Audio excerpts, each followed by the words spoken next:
Carok sama Ya'juj Ma'juj ya kan mending gitu ya. Berantem maksudnya ya. Berantem.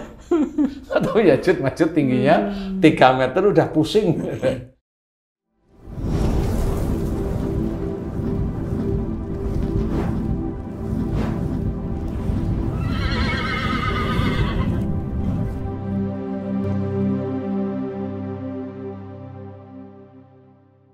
Bismillahirrahmanirrahim. Assalamualaikum warahmatullahi wabarakatuh. Waalaikumsalam warahmatullahi wabarakatuh. Para pemirsa dan sahabat beriman dimanapun berada, alhamdulillah kita berjumpa lagi di Ustadz Danu Official Channel. Semoga kita selalu dalam lindungan Allah Subhanahu wa Ta'ala. Amin ya Rabbal Alamin. Di video kali ini kita akan ngaji lagi bersama guru kita semua, Pak Ustadz Danu. Assalamualaikum Pak Ustadz. Waalaikumsalam warahmatullahi wabarakatuh. Amin. Assalamualaikum Bang. Waalaikumsalam Pak Tu. Alhamdulillah. Para pemirsa dan sahabat beriman dimanapun berada, mudah-mudahan apa yang kami sajikan kali ini bisa memberikan manfaat yang seluas-luasnya buat kita semua dan khususnya buat kami yang ada di sini. Nah, Pak Ustadz, melihat kejadian beberapa waktu yang lalu ya Pak Ustadz ya, itu ada perkelahian di daerah Madura, kalau boleh saya katakan itu, yang akhirnya dikenal dengan istilah carok ya, seperti itu Pak Ustadz, sampai akhirnya ada yang meninggal seperti itu. Nah, sebenarnya carok itu sendiri kalau di dalam Islam bagaimana kita menyikapi hal ini Pak Ustadz, supaya kita nanti tidak salah dalam menanggapi hal-hal seperti itu Pak Ustadz. Mohon penjelasannya kepada kami. Ya. Bismillahirrahmanirrahim. Assalamualaikum warahmatullahi wabarakatuh. Waalaikumsalam warahmatullahi wabarakatuh. Amin ya rabbal alamin. Ya, memang kemarin kita udah mendengar ada carok di Madura. Sebenarnya carok itu banyak, relatif teman-teman yang asli Madura itu biasanya budaya ini masih di bawah. Ya, khususnya yang merasa diinjak-injak, jadi istilahnya bisa aja istrinya digoda, bisa aja anaknya didolimi, bisa aja orang tuanya didolimi, itu bisa menjadikan munculnya perkelahian atau carok yang umum mempergunakan, kalau di Madura itu mempergunakan celurit, senjata tajam ya, itu Pak Ustadz ya. Senjata tradisional Madura. Sekarang Madura yang senjata tradisionalnya udah nggak di Madura saja. Celurit itu sudah menjadi senjata tradisional gangster motor. Begal. Ya, begal lah ya. Jadi itu ini bercandanya seperti itu, tetapi intinya itu senjata apa namanya? Senjata tradisional Madura ya. Nah, carok sendiri memang dihadapkan dengan nafsu. Jadi tetap entah itu yang istrinya digoda umpamanya, atau anaknya didolimi, atau orang tuanya didolimi, itu memunculkan nafsu.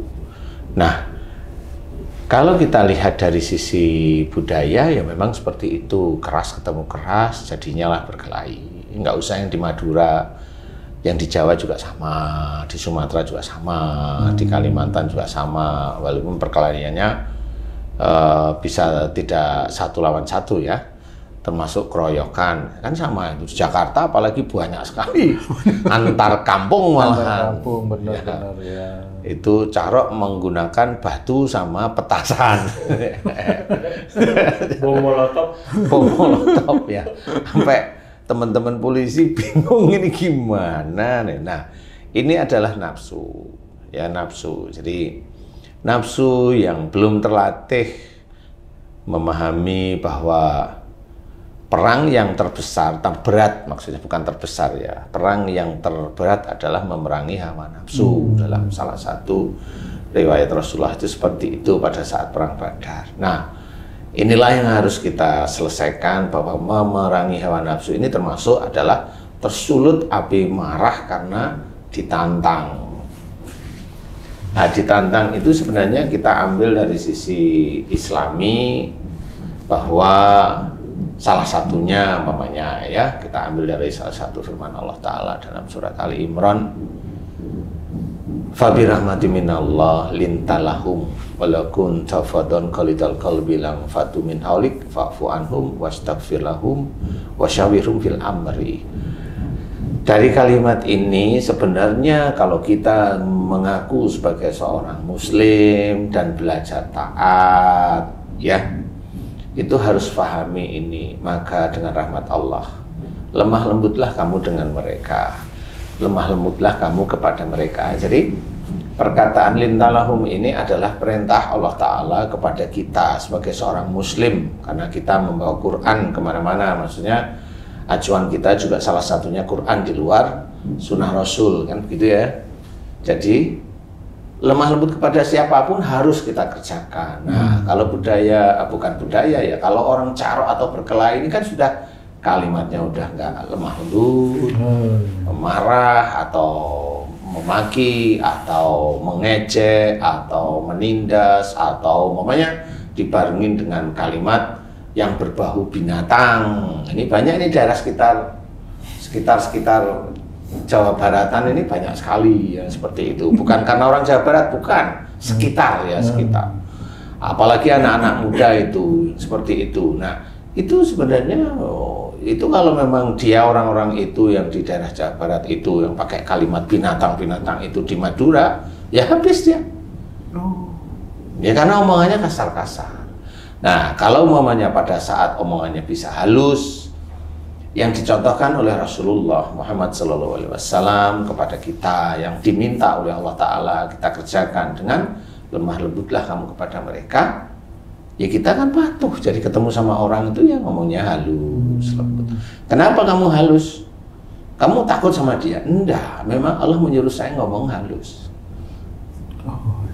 Dan saya tidak takut, biasa aja. Dia kan manusia, malaikat pencabut nyawa bukan. Jadi ya saya harus hormat seperti itu. Apalagi dia lebih tua, lebih hormat. Apalagi dia saudara tua, harus hormat. Apalagi dia wanita, ya dihormati. Apalagi dia anak-anak, ya dihormati lah. Namanya anak-anak ya, kan gitu ya. Anak-anak itu kalau ngomong kan sama maunya sendiri itu. Sampai yang tua-tua diledek itu kan kadang-kadang kan begitu. Jadi harus hormat, semua hormat, bukan karena takut, bukan karena kita diminta untuk lemah lembut kepada siapapun, saling menghormati. Ya, menghormati lah.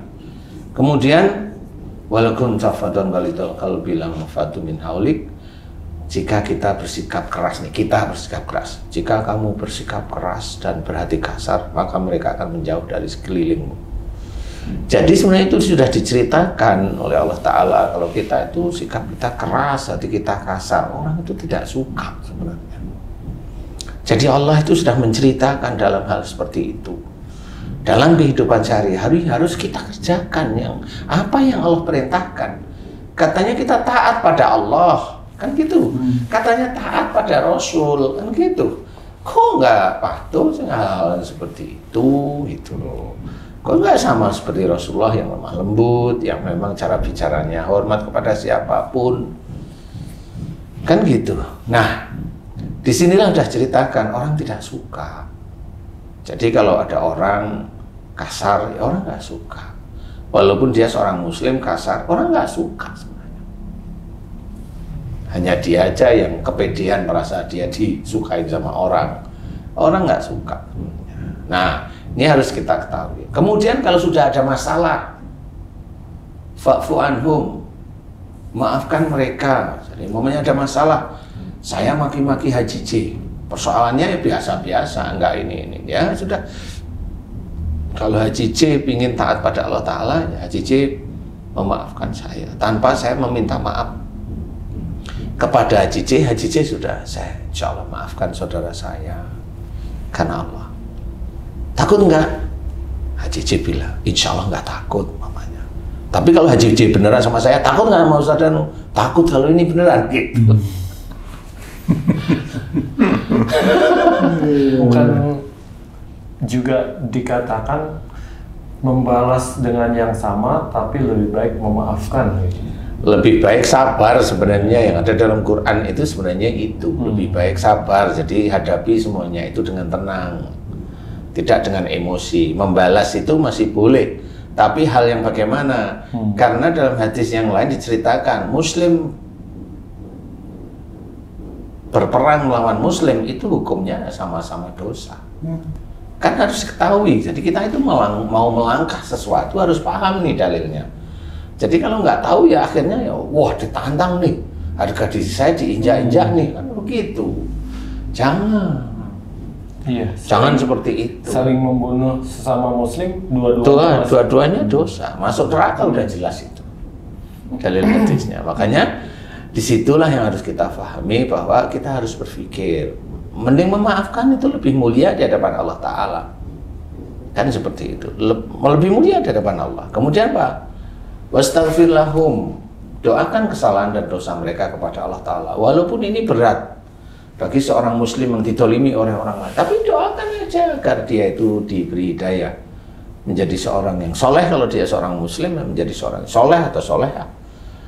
Itu kalau seseorang itu ikhlas di dalam mendoakan itu tanpa ada benci, ya dia mulia di hadapan Allah Ta'ala. Insya Allah seperti itu. Ustaz, kalau seseorang penuh nafsu dan emosi karena pertama dizolimi, mungkin harga dirinya atau orang tuanya dizolimi sehingga dia nafsu, untuk mengembalikan nafsunya ini reda, Ustaz, itu kan perlu proses, Ustaz. Siapakah selain dirinya sendiri yang bisa membantu meredakan emosi itu, Ustaz? Sebenarnya dalam hal marah kita diajarkan, kalau dalam hal marah kita duduk, kalau masih marah kita ambil air wudhu, kalau masih marah kita sholat. Seperti itu. Jadi, tapi orang harus paham juga bahwa semua yang menjadikan kita marah itu sebenarnya menguji diri kita, menguji nafsu amarah kita. Jadi kalau memang itu kita didolimi, kita diuji, kita mikir. Orang tua kita didolimi, kita mikir, ini kalau saya marah, saya nggak lulus di titik ini, tetapi bagaimana caranya? Lapor polisi aja. Penegak hukum ya? Iya, lapor polisi aja kan selesai insya Allah. Ya, saya ditantang, carok begini-begini, tapi saya nggak mau, tapi saya diancam. Nanti kan polisi yang datang. Insya Allah loh ya, insya Allah ya.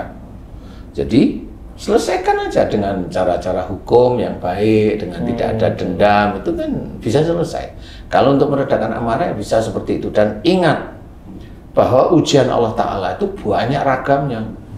Lawang orang itu naik kendaraan, kena hujan, lu itu juga ujian. Orang naik kendaraan, kehujanan, udah dia agak kesel, biasanya agak kesel. Ada mobil nyalip, kemudian nyipratin air, ujiannya 2 kali. Dia bisa nerima dengan lapang dada atau dia mengumpat-umpat aja seperti itu. Ujian. Tinggal nanti ditulis, oh kamu nggak lulus, kan begitu-begitu aja. Dan nggak lulus ini ya tetap akan menjadi nilai di hadapan Allah Ta'ala bahwa ujian seperti itu dia tidak lulus. Nah inilah yang harus kita ketahui bahwa apa yang menjadikan emosi kita itu muncul itu harus benar-benar harus hati-hati. Dari sisi hukum kita itu sudah benar apa enggak? Dari sisi agama khususnya itu sudah benar apa enggak? Kalau mau balas, kalau mukul balas, oke lah mukul kan gitu ya. Tapi ya bukan karena ini ranetannya kan banyak. Jadi kalau memang dipukul ya sudah lapor polisi, saya dipukul Pak ini visum ke dokter, visum memang bengkak, dipanggil. Terkadang orang juga Ustaz dipukul, kalau dia muhasabah, wah dosa apa nih? Nggak jadi balas, bisa jadi juga ya? Bisa aja, itu lebih baik. Jadi oh ini kali dosaku yang dulu istighfar muji Allah, nggak ada masalah, itu tetap lulus di hadapan Allah. Oh gitu. Tetap lulus karena sudah sadar, kali dulu saya mukul teman saya, kali dulu saya harusnya mukul istri saya, malah saya nggak mukul kan gitu. Memaafkan. Oh iya, memaafkan atau sebenarnya kan memaafkan, tapi kan istrinya jadi al-quda itu jadi binal gitu kan. Masa memaafkan terus menerus kan harusnya kan hidayah dari Allah. Ya iyalah jawaban hidayah terus ya. Nah kalau sudah selesai itu kita mendoakan atau kita musyawarah, wasyawirum fil amri. Musyawarah dalam segala urusan dunia kita itu kalau bisa musyawarah seperti kayak gini, musyawarah, ngobrolin yang baik. Kalau ada kesalahan, minta maaf. Ya, bagi seorang muslim yang baik, yang taat pada Allah Ta'ala, minta maaf. Bagi dia seorang muslim, tapi merasa jadi preman, ya monggo kalau mau bicara kencang-kencangan. Monggo itu maksudnya kan masih haknya dia. Tapi paham nggak bahwa yang dia omongin itu adalah satu, menjadi kesombongan seorang muslim tersebut. Merasa dirinya hebat, merasa dirinya ditakuti. Tahu nggak besok itu tetap ada balasannya dari Allah Ta'ala. Kalau seorang muslim tersebut merasa benar, kemudian merasa jadi arogan, kemudian egois, kemudian dolim, akhirnya apa yang dikerjakan itu tidak mencerminkan seorang muslim. Ya nanti akan dibalas oleh Allah Ta'ala, nanti. Jadi nggak perlu kita, nanti Allah akan membalas. Kalau tidak dibalas di dunia, di akhirat dia dibalas nanti. Tapi kalau dia termasuk muslim yang dia tetap bau-bau syahadat ya, bau syahadat itu dia bersyahadat maksudnya. Biasanya nanti juga dia akan dibalas. Kalau nggak dibalas waktu dia hidup, pada saat dia mau matinya dibalas, kasih sakit yang nggak bisa disembuhkan. Sampai hartanya berkurang terus, sampai keluarganya ya bingung cari uang, apa bagaimana, baru dia sendiri meninggal atau dalam kondisi bagaimana, walau itu cara Allah aja. Dan kita nggak perlu kita seneng dengan, wow dia dulu itu maki-maki saya, namanya terus akhirnya syukur. Nah ya nggak boleh seperti itu. Ya itu namanya dendam, nggak boleh. Jadi kalau namanya itu kita pernah ditolimi sama dia, kemudian dia sakit, ya kita langsung astagfirullahaladzim, ya Allah, mudah-mudahan itu saya tidak seperti dia, ya Allah ampuni dia ya Allah. Cukup, itu malah lebih bagus, lebih mulia, seperti itu. Jadi hal-hal yang harus kita kerjakan sebagai seorang muslim harus mengikuti tata cara muslim. Kalau memang itu menjadi mamanya carok mamanya. Kalau memang benar-benar laki-laki kan gitu, carok laki-laki itu sambil curut gitu ya. Ya sekarang di zaman sekarang itu bukan masalah zamannya. Cobalah di ring tinju atau ring oktagon mamanya yang segi 8 itu, ya kan? Iya. Yang segi 8 itu tanding di situ kan ada wasitnya. Nanti kalau kelengger kan di-stop kan gitu. Iya. Cobalah tanding di situ ya. Sehingga itu sama. Nanti kalau udah capek kan ya udah sportif jadinya. Gua maafin Bang. Jadi temenan jadinya. Karena apa? Kalau mamanya mau caro atau pakai alat-alat, janganlah lo zaman sekarang. Kenapa jangan? Lawan kita itu bukan company, bukan VOC itu aja, bukan Jepang juga, bukan.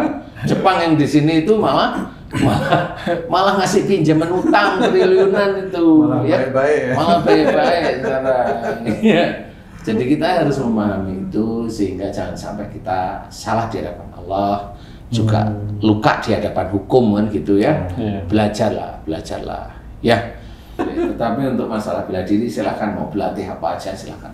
Mau latihan silat, tapi silat yang baik, jangan silat maunya royoan. Maksudnya dipergunakan dengan baik. Iyalah seperti itu. Kemudian mau latihan apa? Karate, mau latihan jiu-jitsu, kickboxing, muay thai, tinju, banyak hal. Silahkan, tapi di jalannya. Siapa tahu besok digunain kalau lawan Dajjal sama Ya'juj Ma'juj kan gitu ya. Calok sama Dajjal. Enggak, Dajjal enggak. Ya, Dajjal itu hanya mengkafirkan orang muslim. Calok sama Ya'juj Ma'juj ya gitu ya. Berantem maksudnya ya. Berantem. Atau Ya'juj Ma'juj tingginya 3 meter udah pusing. Ya seperti itu. Jadi kalau bisa bagaimana kita sebagai seorang muslim belajarlah tenang. Kalau kita dipanasi dengan seperti itu, mengalah. Kalau memang kita tidak salah, tenang aja, kemudian minta maaf tidak apa-apa. Kalau memang kita salah, minta maaflah. Itu lebih baik istilahnya, lebih baik. Jadi kita jangan dipanasin dengan masalah diajak berantem, diajak carok, diajak berkelahi, diajak tusuk-tusukan. Nggak usah kita ngikutin.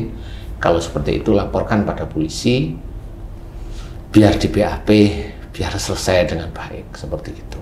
Diselesaikan dengan hukum gitu Pak? Iya, selesaikan dengan hukum atau musyawarah. Sebenarnya dengan polisi itu kan musyawarah. Karena nggak taunya umumnya yang nantang kita itu memang preman ya. Polisi kan, sama polisi kan preman takut. Kalau dia coa-coa ya. Jadi mudah-mudahan kita tidak terpancing dengan hal-hal yang yang kurang bagus menurut Islam, karena kita seorang Islam belajar untuk taat kepada Allah dan taat pada Rasul, ya. Nah, insya Allah kita boleh sih belajar bela diri, boleh, tapi dipergunakan di hal-hal yang positif gitu Pak Ustadz, ya? Baiklah, positif, atau ikut tanding sehingga jadi juara PON, kemudian juara nasional, kemudian ke SEA Games atau Olimpiade, silahkan aja. Semuanya baik kalau memang jalurnya baik. Mudah-mudahan bisa manfaat. Allahu a'lam. Alhamdulillah, terima kasih banyak penjelasannya Pak Ustadz mengenai carok ya. Cukup ya Ji ya? Cukup. Alhamdulillah. Para pemirsa dan sahabat beriman dimanapun berada, demikian tadi penjelasan dari guru kita Pak Ustadz Danu mengenai carok ya yang baru-baru ini terjadi. Intinya kita tetap belajar untuk bermuhasabah diri, kita mengoreksi apa kesalahan-kesalahan kita di masa lalu supaya kita tidak menjadi orang-orang yang terlalu brutal dan tidak menjadi orang-orang yang berdosa dan nanti bisa masuk neraka. Nauzubillah min dzalik. Mudah-mudahan video kali ini bisa bermanfaat buat kita semua, khususnya kami ada yang di sini, untuk meningkatkan keimanan dan ketakwaan kita kepada Allah Subhanahu wa taala. Saya Tung pamit diri, sampai jumpa di video kami yang lain. Apabila ada kata-kata kami yang salah dan kurang berkenan, kami mohon maaf. Wassalamualaikum warahmatullahi wabarakatuh. Waalaikumsalam warahmatullahi wabarakatuh. Alhamdulillah.